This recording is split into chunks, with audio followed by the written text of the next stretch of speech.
Well, New Year's greetings, vinyl community. It's Jacob coming to you from the Dallas Open Micer YouTube channel. If you're anything like me, you may not have a lot of optimism headed into this new year that we're starting. Well, it's still January 1st today, so first day of the new year. But anyway, it was nice that Rob Walker stepped up and threw this vinyl tag together for us to warm our hearts and in the glow of our favorite hobby and share our joys with one another. Anyway, thanks again, Rob Walker. And without further ado, here is Rob Walker's 2022 vinyl tag. Let's see, tag number one, favorite find or release from 2021. Well, I haven't gotten around to picking up that new John Hiatt record yet, but I will. I was able to find a wonderful record. It was something I didn't even know existed, and that made it extra special. It was a record of my old friend Bill Kaufman, one of the two Bills at the Old Town Music Hall in El Segundo, California. Been looking for a copy of one of his records to send to my brother, and I stumbled across this one. It was for sale from a charity shop, thrift store in Pennsylvania. So how it got there, I don't know, but I guess private pressing of Bill Kaufman at the mighty Wurlitzer organ sometime in the 1960s before the Old Town Music Hall was opened, and Bill's been gone for 20 years now, so it's wonderful to be able to enjoy his music, on the turntable. All right, let's see what we have next. First live show I went to was some of these guys, Leonard Skinner. Some of these guys were dead when I saw the band. This was Leonard Skinner in 1973. I saw them much later. The little brother was providing the vocalist. Their opening act was Tesla. All right. A duo. Lovers Luau, Les Paul and Mary Ford. I do love this record. Let's see, tag number 4, Sealed and Orange Shrink. I'll do both. Here's a recent pickup, Chick Webb number 4 with Ella Fitzgerald on vocals, 37 or 36 to 39. Nice pickup. I do like these. I don't know if this was a broadcast, something that was taped off the radio, but not taped, but a radio transcription. Anyway, before I say anything else wrong, let's move on to the record in The Shrink. Got Johnny Bush doing a cover of You Gave Me a Mountain on the Stop label. Johnny Bush is, of course, the greatest male vocalist in the recorded history of country music, and does some great numbers on here. He's got one that his old boss Ray Price wrote, Each Time. And then we got Mama's Hungry Eyes by Merle Haggard. When the Grass Grows Over Me. Oh my, wonderful stuff. And then we've got interesting side B and side A. They put B on top. This is side A. Starts off with You Gave Me a Mountain by Marty Robbins. All right, wonderful Johnny Bush. All right, let's see. Tag number 5, concept album. Concept here is you get to pretend you're riding around on a train with Johnny Cash, and he pretends to be other people and tells stories about the past, and then he sings some songs. This would have worked better in during the home video era. You could have had a video, 30, 45 minutes, Johnny riding around in the train and talking to you, and then going into the songs. Of course, it does sound better on record. Unplayed record. This one I've had for about 10 years. It was a gift. Graciously accepted this, even though I despise this band. Particular Jimmy Page. This is one of those records that has the RL in the dead wax. So Jimmy Page and the band are going unplayed. Detestable human being, Jimmy Page. So I think it's fair to judge. Generally, I try to withhold judgments, but I think Jimmy Page's list of things you can judge are pretty long. And so I'll go out on a limb and I'll judge Jimmy Page openly. Now here's somebody I won't judge. He could be a horrible man, or he's passed, but another guitar player, Herbie Remington, was with Bob Wills for a spell, and he settled in Houston. Great steel guitar player. Say I discovered him in 2021, several years after he died. But anyway, the discovery is special to me. Let's see what we have next. A live record. Pablo live. It's actually not Pablo that's live. You got to read further down. It's Oscar Peterson. Pablo's the name of the label, and they got their Pablo Picasso logo there. And who's Oscar Peterson playing with? He's playing with And the Bassists. So that's good stuff. From 1977. All right, what do we have next? Something from a different continent. Well, this was actually recorded in New Jersey, but we have Brazil's #1 organist on the Rainforest by Walter Wanderley. There's a nice little message from Tony Bennett on the back. If you like Ella Duke Count Sinatra, you'll love Walter Wanderley's music. And signed Tony Bennett. Recorded by Rudy Van Gelder. These other soloists on this record. We've got Joe Grimm on trombone. Oh no. I get ahead of myself here. On flute, we have Joe Grimm. I'm sorry, I don't know much about Joe Grimm. And then on trombone, we have Irby Green. And on guitar, we have Bucky Pizzarelli. Good stuff. All right. Let's see what's next. Tag number 10. A Price label. All right. We've got the Nice Price label for Willie Nelson, the Troublemaker, and here we have the Troublemaker. It's a gospel record, and there's nothing more problematic these days than being a religious fundamentalist. So Willie Nelson was a little bit ahead of his time here. Stirring Trouble on there, Lone Star, Columbia. Good stuff. Got Uncloudy Day. All right, what's next? We've got punk or new wave. In a previous video, I said I'm a little short on the punk records. I got a new wave record to share with you. It's John Hyatt. There he is during his new wave phase. And was this all of a sudden? This one doesn't get a lot of plays. But there's certainly the face of a man who didn't know who he was yet. If he had picked this one up back in, I don't know, sometime before Riding with the King came out, so before '83, who would have guessed what was in store for this guy? He did not turn out to be the next Elvis Costello, as the Geffen Records hoped he would. All right. What do we have? Number 12, a box set.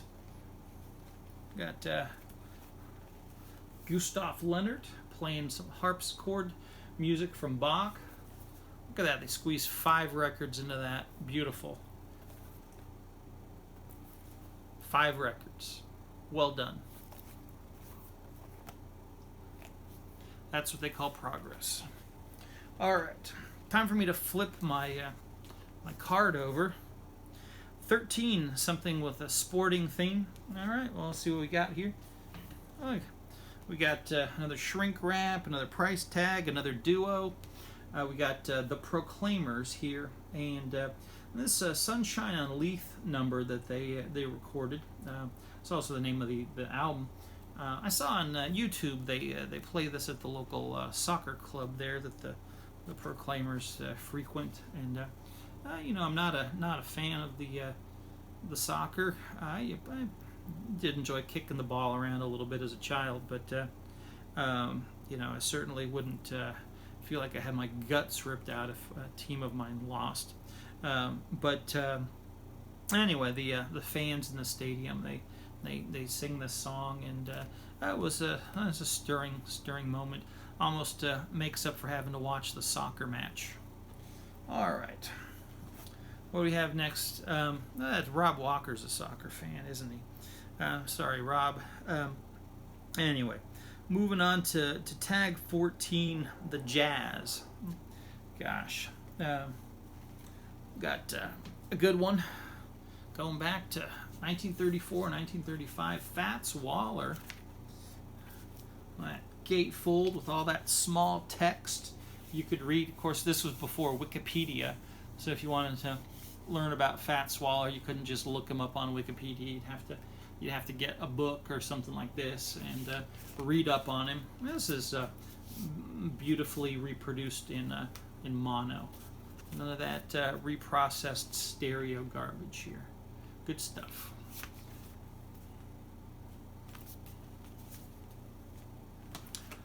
All right, what's next? Something a best of, and you know, I made sure I didn't pull a greatest hits, as Rob Walker specifically said, a best of album, and so I think that's great for people that don't have hits and they still want to put out a compilation. You can say that you have a best of record. And that's a pretty nice loophole for people that maybe weren't as commercially as successful as Def Leppard, you know. But here we have the best of Jimmy Reed. Lots of good stuff here on the VJ label. They were doing some exciting stuff before the Beatles came along. You know, Baby What You Want Me to Do. Big Boss Man, that's a cover for him. Ain't That Lovin' Baby. The Sun Is Shining. Take Out Some Insurance. Oh, wonderful, wonderful. Good stuff from Jimmy Reed. Oh, the guitar just shines and sparkles on this record. That's good folks at VJ. All right, what do we have next? 8+ people on the cover. Well, here's one I didn't even have to count. I could just watch this. This is a whole lot more than 8 people there. Look at that. That's not a cheap recording session. I mean, gosh, you know, if Axl Rose had access to this kind of setup, you wonder how much money he would have spent on that Chinese Democracy album. And they got all this technical information about why this record sounds so wonderful. Of course, Nelson Riddle has something to do with that over here. And then there's Francis Albert Sinatra. That's one of his better looking toupees right there. I did think that, yeah, some of those rugs he wore were a little on the rough side. Well done. Of course, the hat. Take the hat over a toupee any day. Let's see what's next. A soundtrack.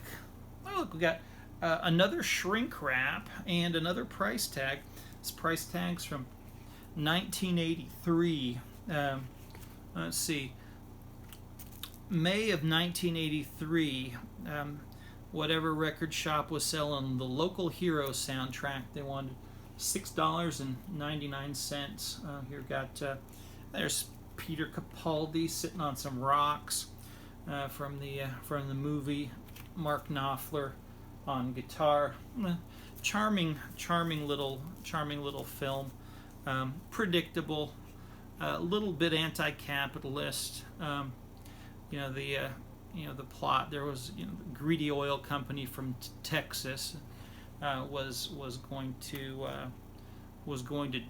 drill the natural beauty right out of Scotland and destroy a charming little seaside village in the process of making an obscene amount of money.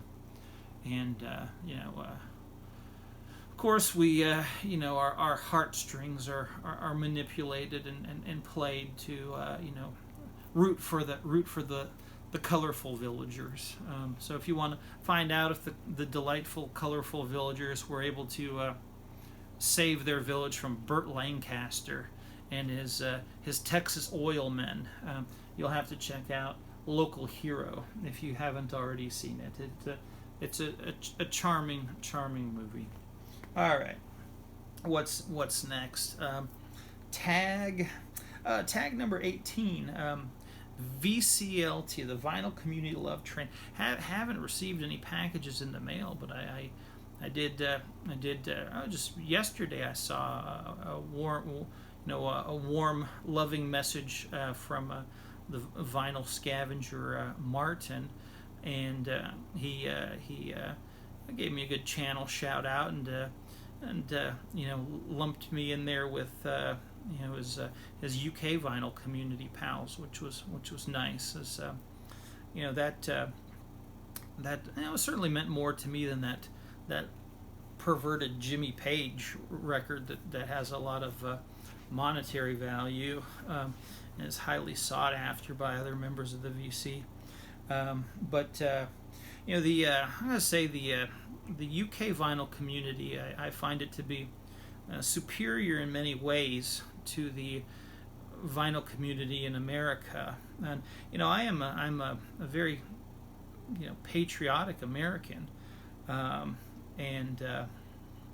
I'll be the first to criticize the British for many things, but their vinyl community has a lot more joy, I think, and passion for the records themselves. See a lot of gimmickry in the American vinyl community. People, pulling stunts all the time to attract viewers and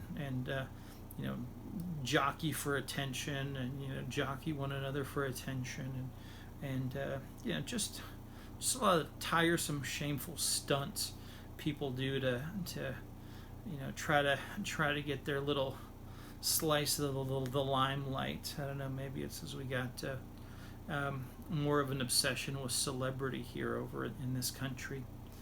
Having been blessed with Hollywood and the big entertainment industry that we have here in the United States, sometimes we feel like we're the center of the world, and if you make it here, you can make it anywhere, and anywhere else doesn't matter. But anyway, yeah, thank you, Martin, I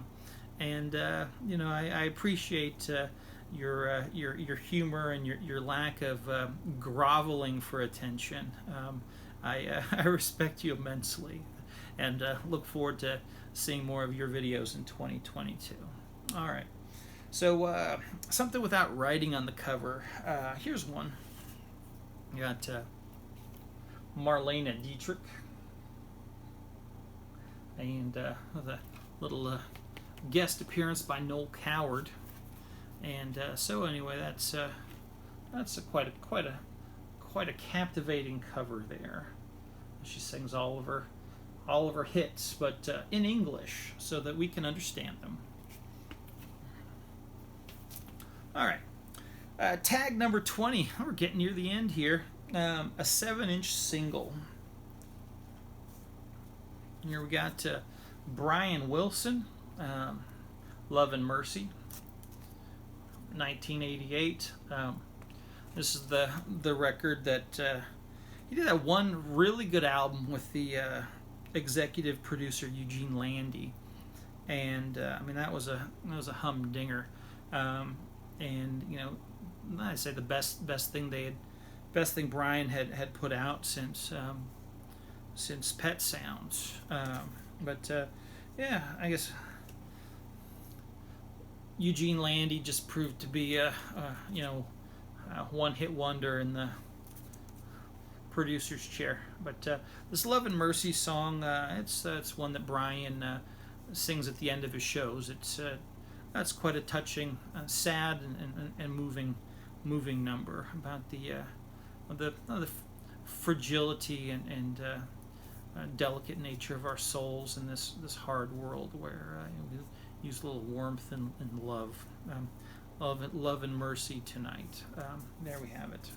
Good stuff from Brian Wilson. All right. Tag number 21, colored vinyl.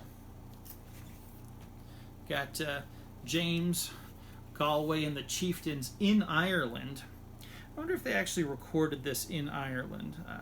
Yeah, they recorded it in Dublin, so that's, I guess, about as Irish as you can get. And it is a digital, but I do think this record sounds very nice. And it is on, well, a green vinyl. Not much of a surprise, although, I don't know if they maybe put out an orange label just out of fairness. I think that would have been okay too. There we have James Galway and the Chieftains in Ireland. All right. Gosh, not many of the Chieftains left. Good stuff. Okay, that brings us to tag number 20. Tag number 22. My brain, I was getting ahead of myself. I said tag number 2022 in my brain. And then I realized I didn't say it out loud. But then I realized I had already stopped myself as if I had said it out loud and was going to correct myself. So now here we go again. Vinyl tag 22.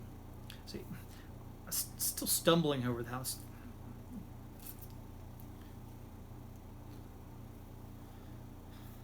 Vinyl tag number 22 of 2022. All right, so we're looking for something from 1982, from 40 years ago, and oh boy, do I have a good one for you. It's my favorite recording artist of all time. Record one of my favorite albums of his 1982.